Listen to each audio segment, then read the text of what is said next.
In the dusty town of Red Rock, a mute girl accused of witchcraft is moments from the noose until the deadliest gunslinger alive thunders in to settle a 12-year-old debt. Guns blaze, truths bleed, and a silent heart speaks louder than any bullet. Don't forget to like, subscribe, and share. Where are you watching from? Drop your city below. The Silent Witch of Red Rock. The town of Red Rock woke to the smell of fresh-cut pine and righteous fury. By dawn, they had dragged Seraphine Wren up the dusty slope of Gallows Hill, her bare feet leaving faint red prints on the stones. She was 22, small-boned, black-haired, and had never spoken a word in her life. Folks said it was because she didn't need to. Those pale grey eyes carried whole storms in them, and storms made men uneasy. They hated her for it. 10 years earlier, her mother, Almina, had swung from that same hill, neck snapped for the crime of healing a child the town doctor had given up on. Witchcraft, they called it. Same blood, same curse, they muttered now as they hammered together a new gallows overnight. The mayor's son, young Caleb, had been found cold beside the creek, lips blue, an empty vial of Seraphine's willow bark tonic clutched in his stiff fingers. "Poison!" the mayor roared. The whole town believed him because believing was easier than thinking. The rope was already around her neck when the shot cracked the morning open. A single bullet severed the hemp clean as a knife. The crowd spun toward the ridge. A lone rider thundered down the switchback trail, black duster snapping like a battle flag, dust boiling behind his stallion. Folks knew that silhouette before they saw the face. Guain Varillo. Most just whispered. Guain, deadliest gun hand south of the territory line, $5,000 on his head in 3 states, and every dollar earned. He never slowed. One arm hooked Seraphine around the waist, yanked her up across his saddle like she weighed nothing, and the big horse wheeled and vanished into the pinyons before the first stunned townsman remembered. He owned a rifle. Red Rock stood gaping at the empty noose swaying in the wind. 3 days later, a ranch hand found a scrap of burnt paper fluttering against a fence post, a contract, $500 to put Seraphine Wren in the ground, signed by the mayor himself and marked paid in advance. Guain had ridden in to collect. Instead, he had torched the paper and taken the girl. Old debts, it turned out, die harder than men. 12 years back, a half-drowned gunslinger had lain bleeding on the banks of the Red Rock River, gut-shot by Comancheros.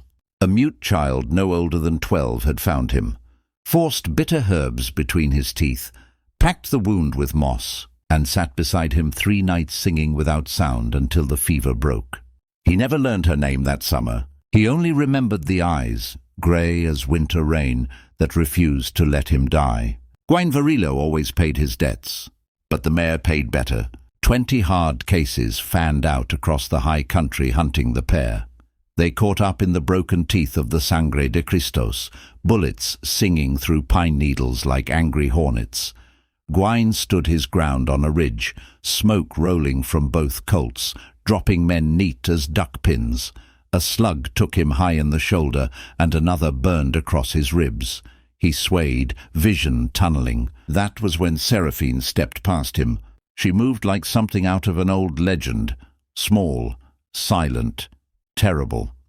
She lifted Guain's dropped revolver as natural as if she'd been born to it, thumbed the hammer, and put 2 rounds dead center through the chests of the men about to finish him.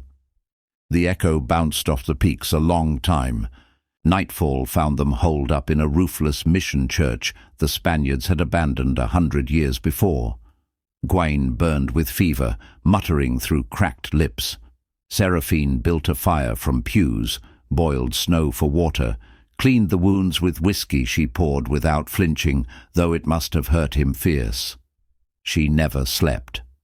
When the fever peaked and he started sliding toward the dark, she pressed her forehead to his and held him there, fierce as any prayer ever spoken aloud.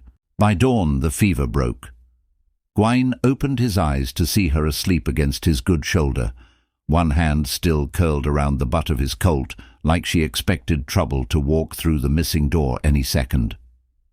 They rode back to Red Rock 3 weeks later, lean and trail-worn and side by side. The town met them in the street, rifles half raised, unsure whether to shoot or run.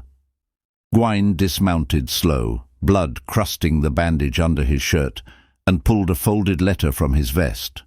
Caleb Holt's own handwriting, found tucked in the boy's coat when they buried him. "I'm going to the river tonight to ask Miss Wren for the medicine that eases the hurting in my chest. Tell Father not to worry. I'll be home before the moon sets."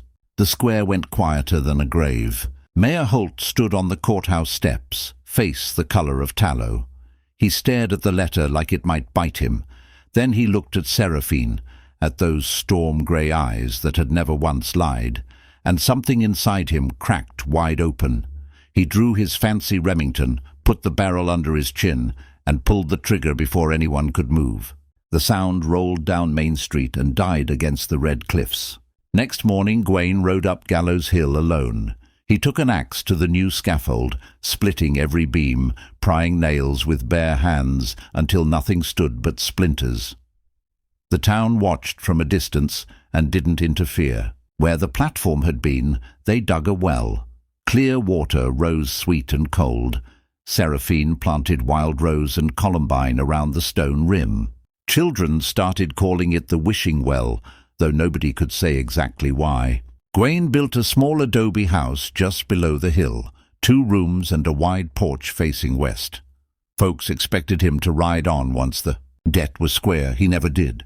Years slid by. The price on Guain's head went unclaimed. Men who came looking took one glance at the silent woman beside him and remembered urgent business elsewhere. If you ride out toward Red Rock at twilight now, you'll see them on that porch.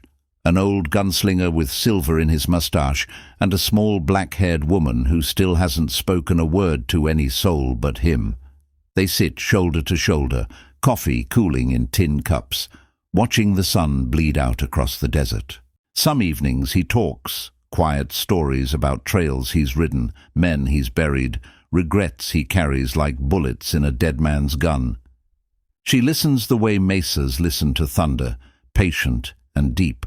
And when the light is almost gone, he'll lay his hand over hers and say, just loud enough for the wind to carry, "She says plenty, you just got to know how to hear it." And he does. He always has.